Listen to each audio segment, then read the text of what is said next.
Welcome to this special deep dive. We are so glad you're here. Have you ever had that moment where you know exactly what you want to say? Oh, yeah. Like you have the thought perfectly formed in your head, but then you open your mouth to actually speak in English and everything just freezes. It just disappears. Right. The words hide, your mind goes completely blank, and you're just standing there feeling totally stuck. Yeah, it is an incredibly common and honestly a deeply frustrating experience for language learners everywhere. It really is. It's that sinking feeling, you know the information is locked somewhere inside your brain, but it's like this massive wall has suddenly appeared. A giant wall. Exactly. And you simply cannot get the words to travel from your mind to your mouth. Well, that freezing, that is not a lack of vocabulary. It's actually a mechanical failure in how you're processing language.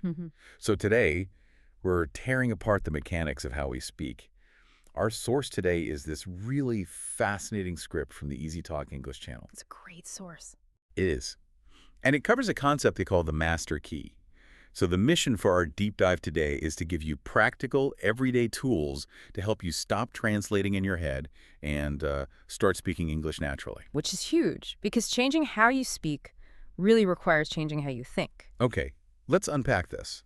Because if we want to get to a place where speaking English doesn't feel so utterly exhausting for you, we first have to understand why it feels so difficult right now. Right. Language learning is usually treated like a memorization task, right? Where students just stare at long lists of vocabulary words. Or complicated grammar rules. Exactly. But speaking naturally isn't about memorizing a textbook. It's about fundamentally rewiring how your brain processes information. You have to train your brain to operate in a completely new environment. So before we can build a better system, we need to diagnose the current problem. And our source points to this one massive invisible obstacle that's holding learners back. They call it the translation machine. Yeah, the translation machine. What's fascinating here is that it's a brilliant metaphor for the mental gymnastics that most English learners are doing inside their heads all day long. All day. Right. Right. Let's look at the actual cognitive load here. The amount of mental energy this machine requires. It's a lot. It is. When a student wants to speak, they don't just speak. First, they think of a concept in their native language. Right. Then, they search their memory for the native word. Next, they open a mental dictionary to find the English equivalent. And it doesn't stop there. No, after that, they have to run that English word through a checklist of grammar rules to make sure the tense is correct. And only after all those steps do they finally command their mouth to speak the sentence out loud. It takes so many steps. I mean, I was thinking about this process, and it's like driving on a long road with way too much traffic. Oh, that's a good way to... You're constantly starting and stopping. You move forward a little bit, and then you have to slam on the brakes to check a grammar rule. Right, right. You accelerate again, but then you realize you forgot a vocabulary word, so you hit the brakes again. And you just get worn out. Exactly. Oh. You get so physically and mentally tired from constantly navigating all these cars. And eventually, the fear of making a mistake, or just the pure exhaustion of the traffic jam, it makes you want to pull over, park the car, and just stop talking altogether. Yeah, the sheer amount of mental fatigue this causes, it really cannot be overstated. Your brain is literally doing double the work of a native speaker. Double the work. Yeah, it's constantly bouncing back and forth between two entirely different language systems. They have different rules, different sounds, different structures. It sounds exhausting when you put it like that. It is. You aren't just retrieving a word. You're basically shutting down one operating system in your mind and booting up another over and over again. Wow. And that cognitive traffic jam is exactly why speaking feels like a heavy chore for you instead of a natural, joyful way to communicate. Right, so because this translation machine relies so heavily on jumping back and forth between your native tongue and English, the very first thing we have to do is break that habit. You have to cut it out. Yeah, we need to create direct connections. We need to wire the physical world right to the English words, completely cutting out the native language middleman. Bypassing it entirely. Exactly. And the source introduces a foundational exercise for this. They call it the labeling technique. The labeling technique. This is designed to force your brain to bypass your native language. So how does it work? Well, it involves looking at a physical object in your environment and directly connecting it to its English word. Okay. You see the object, your optic nerve sends the image to your brain, and you immediately think the English word, without allowing your native language to interrupt. But wait, I mean, Walking around my house pointing at a light and thinking lamp, or looking at a piece of wood and thinking table, it feels almost childish. I get that. It feels a bit too simple, you know? Like, how does looking at a light and thinking lamp actually translate to having a real flowing conversation with someone at a coffee shop? Well, if you only use single, isolated words, it is a bit too simple. And it won't help you build sentences. Right. The trick, according to our source, is to add a small descriptive detail to the noun.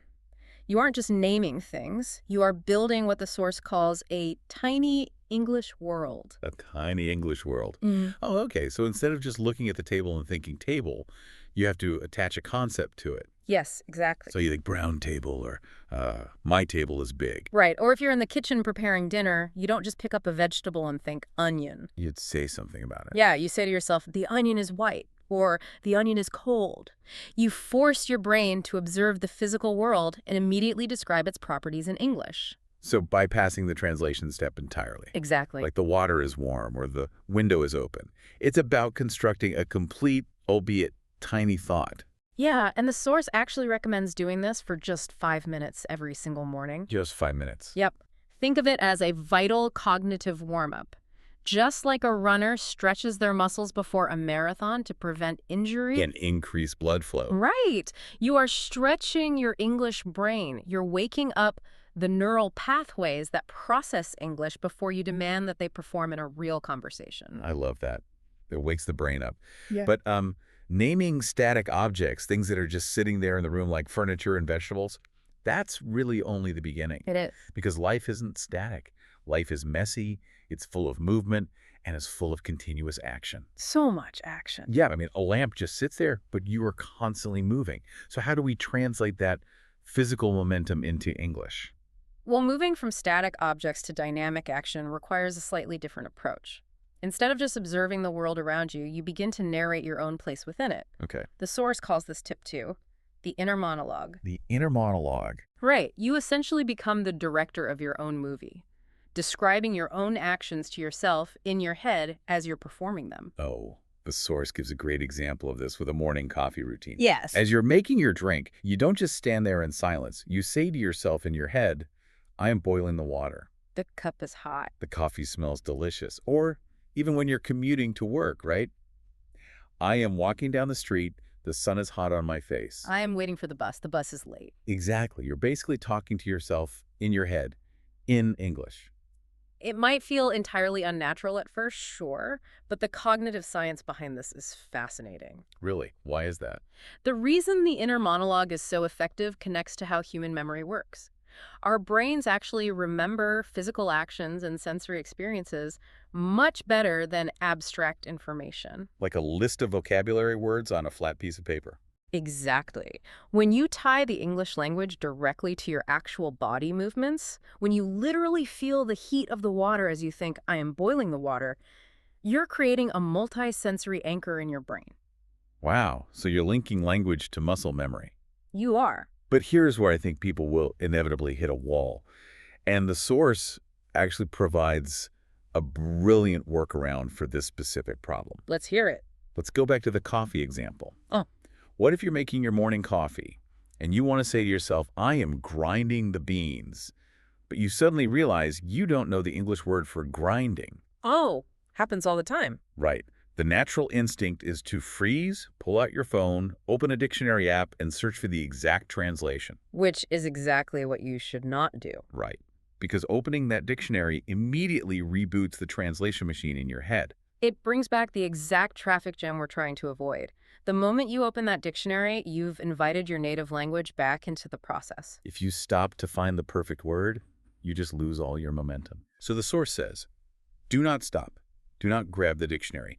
Instead, use simple words that you already know to describe the action. Yes. If you don't know the word grinding, Yeah. you just look at what you're doing and say, I am making the coffee small. I am making the coffee small is a wonderful strategy because it teaches the brain flexibility. It's so clever. In language learning, this concept is similar to circumlocution, which is just the ability to talk around a word you don't know. It's funny, but it makes perfect sense. If you said, I am making the coffee small to a native speaker, they would still understand exactly what you're trying to achieve. They absolutely would. What is crucial here is that you remain locked in what the source calls the English zone. The English zone. Right. The goal of the inner monologue is not to have a perfectly robust vocabulary for every single complex action in your day. No. The goal is to maintain the continuous flow of thinking in English. When you use simple words to talk around a missing concept, you're forcing your brain to solve a problem using only the English tools it already has. You're surviving in the English zone without running back to your native language for a rescue. Exactly. And I imagine that builds a massive amount of internal confidence. Because you realize you can communicate a thought even if you don't have the perfect dictionary word for it. Yes. It proves to your brain that it's capable of operating independently in this new language environment. Okay, so we have the cognitive warm-up with the labeling technique. We have the active dynamic practice with the inner monologue. But output, which is you talking, producing words, even just inside your own head, it requires a lot of energy. It does. And eventually, the well runs dry. Your brain needs more fuel to keep that machinery running. It needs the right kind of food to sustain this English zone. Yes. And this leads us to tip 3. Right. To sustain output, you must have continuous input. If you want your brain to build natural speaking patterns, you have to feed it the right material. The source is very specific about what kind of material works best, aren't they? Very specific. The brain needs high frequency, repetitive, and easy input. Now, this was the part of the source that really challenged my assumptions. Oh, really? Yeah.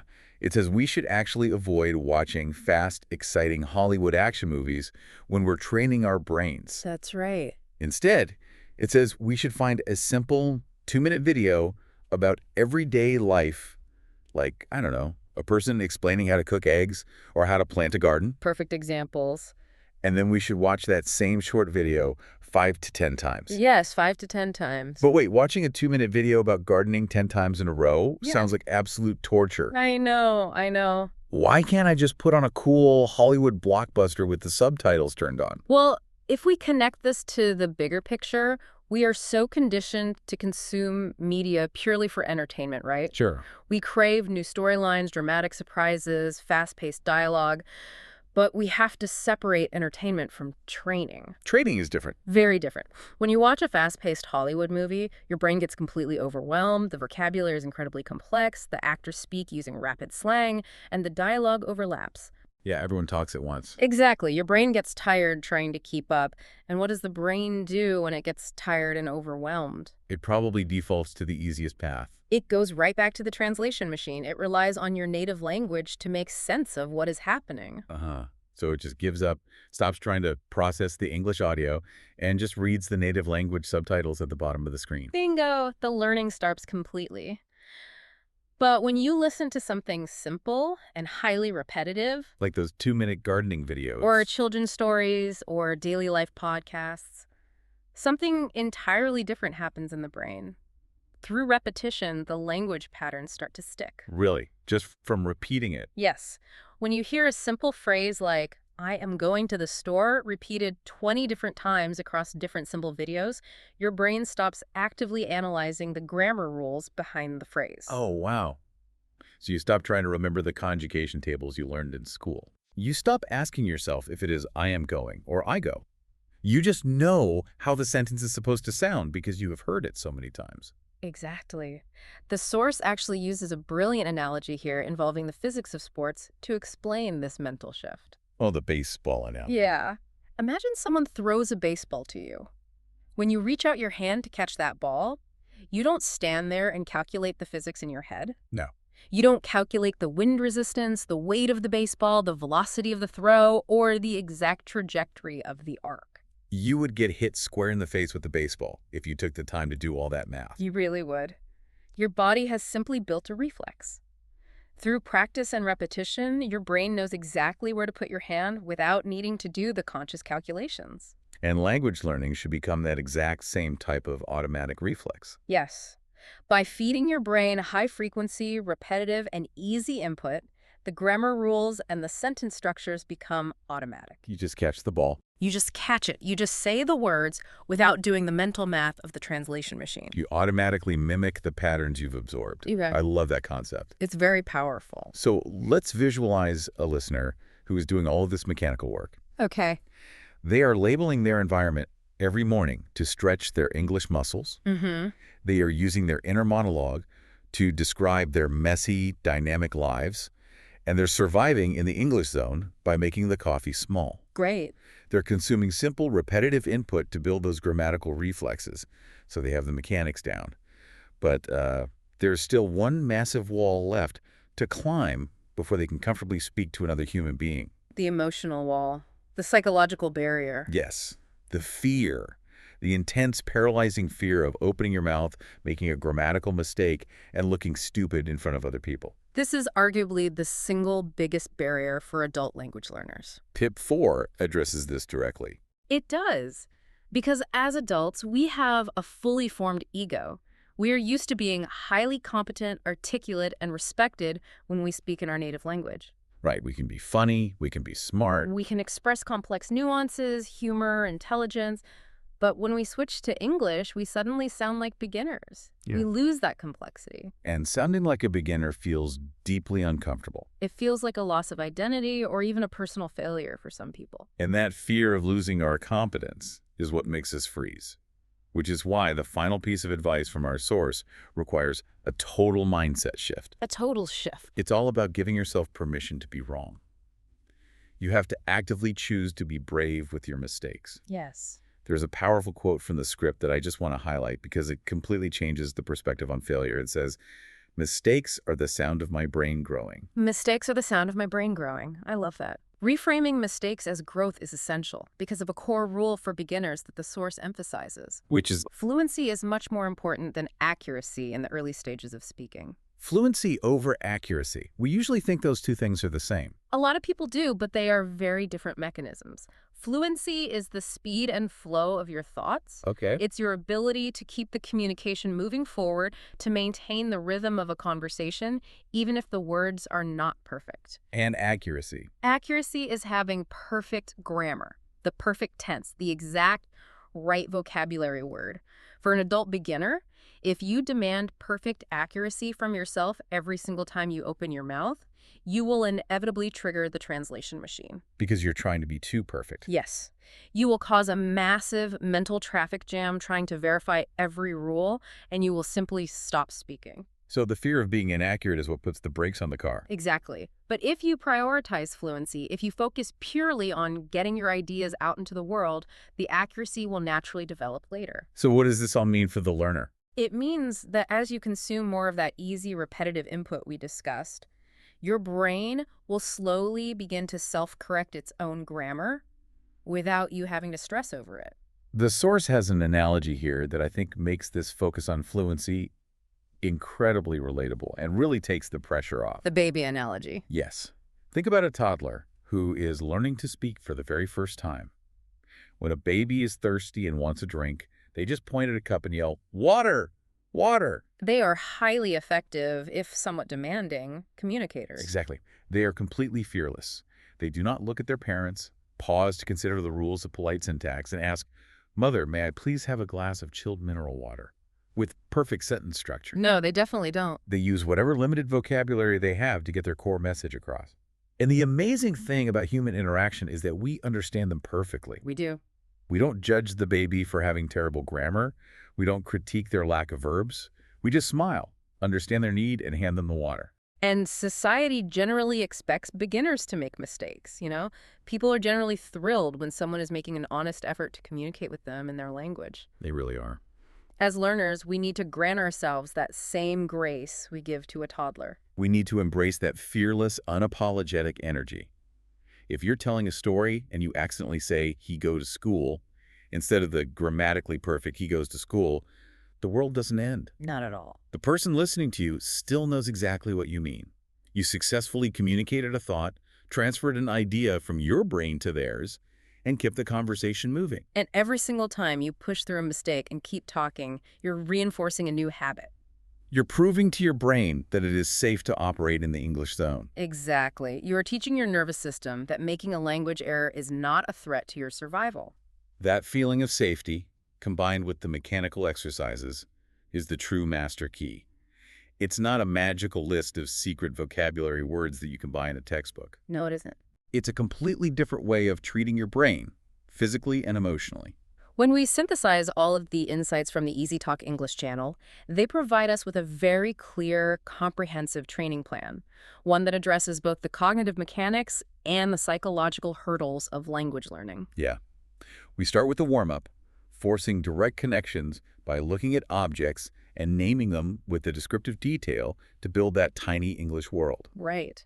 Then we move into momentum, becoming the director of our own lives and narrating our physical actions to tie language to muscle memory. And if we don't know a word, we don't panic. We just make the coffee small. We make the coffee small. And then we sustain that active output by feeding our brains easy, repetitive material, allowing sentence structures to bypass the translation machine and become an automatic reflex. Much like catching a baseball. Exactly like catching a baseball. And finally, we grant ourselves the permission to be wrong. We let go of the adult ego that demands perfect grammar. We prioritize the speed and flow of our thoughts. Because we remember that every single mistake is just the sound of our brain growing. This approach transforms the exhaustingly academic process of learning English into a natural, integrated part of your daily life. And because we want to turn this fascinating theory into immediate action, we actually have a challenge for you today. A challenge. I like it. A direct, practical challenge based on everything we just unpacked from the source material. For the next 24 hours, we want you to try the inner monologue technique, and we want you to do it for just 5 minutes. Just 5 minutes. Yeah, you don't have to exhaust yourself by doing it all day long. Just 5 uninterrupted minutes. It is best to choose a specific, low-stress environment where you are performing a routine physical task, like the kitchen while you are preparing a meal, or perhaps the shower while you are getting ready for the day. Spend those 5 minutes purely narrating your physical actions in English inside your head. I am turning on the water. The soap is blue. I am washing my hair. Exactly. See how it feels to anchor those words to your movements and practice staying in that English zone without letting your native language interrupt to offer a translation.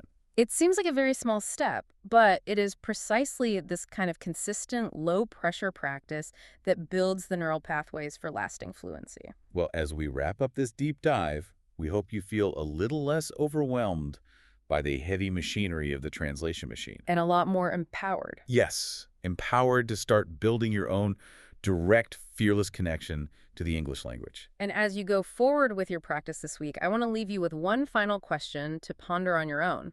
Let's hear it. We learned today that mistakes are the essential sound of your brain growing and rewiring itself.